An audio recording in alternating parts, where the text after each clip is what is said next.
श्री स्वामी समर्थ सर्वांना. स्वामी कृपेने तुम्ही सर्व व्यवस्थित असाल अशी स्वामीचरणी प्रार्थना करते. जर आपण श्री स्वामी समर्थ महाराजांची मनापासून सेवा केली तर स्वामी महाराज आपली कोणतीच इच्छा अपूर्ण ठेवत नाही. आणि कधी कधी काय होतं ना, आपण खूप सेवा करतो तरी आपल्या मनासारखे काही घडत नाही, कारण तुमच्यासाठी ते योग्य नसतं आणि स्वामी महाराजांना माहीत असतं आपल्यासाठी काय योग्य आणि काय अयोग्य आहे.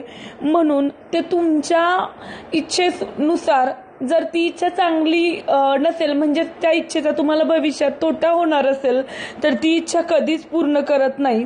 त्यात देखील तुमचाच फायदा असतो आणि ते तुमच्यासाठी योग्य असतं. तसं तर स्वामी महाराजांना समजणं एवढं सोपं नाही आणि ज्यांना स्वामी महाराज समजले ते स्वामींना कधीच सोडत नाहीत. त्यामुळे स्वामी महाराजांवर विश्वास ठेवा. श्री स्वामी समर्थ. जय गुरुदेव दत्त. स्वामी कृपेने तुमच्या सर्व चांगल्या इच्छा पूर्ण हो.